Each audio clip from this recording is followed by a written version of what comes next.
தற்போதைய அரசியல் சூழ்நிலை மற்றும் நாட்டின் எதிர்கால தொலைநோக்கு பார்வை தொடர்பிலான புத்திஜீவிகளின் கலந்துரையாடல் இன்று அம்பலாந்தோட்டையில் நடைபெற்றது. ஃபீல்டு மார்ஷல் சரத் பொன்சேகாவின் தலைமையில் இந்த கலந்துரையாடல் நடைபெற்றது. கடந்த காலத்தில் நாட்டில் பாரியதொரு அரசியல் நெருக்கடி ஏற்பட்டிருந்ததை நீங்கள் அறிவீர்கள். நாம் அனைவரும் அந்த அரசியல் நெருக்கடியின் பங்குதாரர்களாகவே இருந்தோம். அதன் முடிவே எமக்கு இறுதியாக கிடைத்தது. கடந்த முறை தேர்தலில் அந்த நெருக்கடிக்கு அழகானதொரு முடிவு கிடைத்ததாகவே நான் நினைக்கின்றேன். அதை நான் மாத்திரம் சொல்லவில்லை. நாட்டை அழித்து நாட்டின் தற்போதைய இந்த நிலைக்கு இந்த நாட்டை நீண்ட காலமாக இழுத்து சென்ற பலசாலி என கூறப்பட்ட அந்த அரசியல் கட்சிகள், அந்த பலசாலி அரசியல்வாதிகளை பற்றி மக்களுக்கு புரிதல் ஏற்பட்டு மக்கள் அவர்களை நிராகரித்தார்கள், முழுமையாக நிராகரித்தார்கள். பலசாலி என கூறப்பட்ட அந்த கட்சிகள் சுக்குநூறாக உடைந்து போயின. அவர்கள் செல்லும் பாதை ஒருபோதும் சரியான பாதை அல்ல என்பதில் நானும் உடன்படுகின்றேன். அது மிகவும் சுயநலமானது.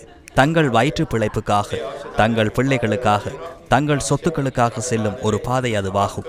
இப்போது நாட்டில் ஒரு தேவை உருவாகியுள்ளது. திறமையான, நாட்டை நேசிக்கின்ற, நேர்மையான அரசியல் பண்புகளை கொண்ட ஒரு எதிர்க்கட்சி இப்போது நாட்டுக்கு தேவையாக இருக்கின்றது.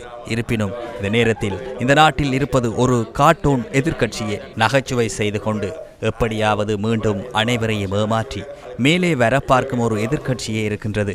எமது நாட்டு மக்கள் இப்போது இந்த நாட்டில் இருக்கும் பலமிக்க தலைவர்கள், பலமிக்க அரசியல் கட்சி தலைவர்கள் மீது விரக்தி அடைந்துள்ளார்கள். அவர்கள் நடந்து கொண்ட விதத்தின்படி அவர்கள் மீது இனி நம்பிக்கை வைக்க முடியாது. இருப்பினும் அவர்கள் அரசியலை விட்டு விலகி செல்ல தயாராக இல்லை. கைத்தடியை பிடித்தாவது, இருபுறமும் ஆட்களை தாங்கிக் கொண்டாவது எப்படியாவது அரசியல் செய்யவே பார்க்கின்றார்கள். இருப்பினும் உண்மையை சொல்வதானால் அவர்கள் இப்போது காலாவதியானவர்கள். பட்டு போன மரங்களைப் போல எவ்வளவு தண்ணீர் ஊற்றினாலும் அவை மீண்டும் தழைக்காது. இந்த நாட்டில் ஒரு ஊழல் வலையமைப்பு இருக்கின்றது. இந்த வலையமைப்பு எல்லாவற்றையும் விழுங்கியுள்ளது. நாட்டில் இருக்கும் பலசாலி மனிதர்கள் பலர் இந்த வலையமைப்பில் இருக்கின்றார்கள். அதன் பலமான தரப்பு ராஜபக்ச பரம்பரையிலிருந்தே ஆரம்பமாகின்றது. அது கணவாய் போன்று அனைத்து இடங்களுக்கும் தனது கைகளை நீட்டியுள்ளது. வெளிநாடுகளுக்கு கூட அவர்களின் கைகளும் கால்களும் நீண்டுள்ளன.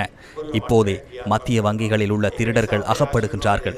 $2.5 மில்லியன் காணாமல் போனது, அது காணாமல் போனது என எல்லாமே இந்த வலையமைப்பில் உள்ளவர்கள் பின்பாக இருந்து இந்த நாட்டை உருவாக்கிய விதமாகும். அதனாலேயே இந்த ஊழல் வலையமைப்பில் இருந்து இந்த நாட்டை காப்பாற்ற வேண்டும். இந்த தற்போதைய அரசாங்கம் ஊழலுக்கு எதிரானது. ஊழல்வாதிகளுக்கு தண்டனை வழங்க தங்களின் அதிகபட்ச திறனை அதிகபட்ச மட்டத்தில் அவர்கள் செயற்படுத்துகின்றார்கள். அதனாலேயே எமது ஆசீர்வாதத்தை நிச்சயமாக இந்த அரசாங்கத்திற்கு நாம் வழங்குகின்றோம்.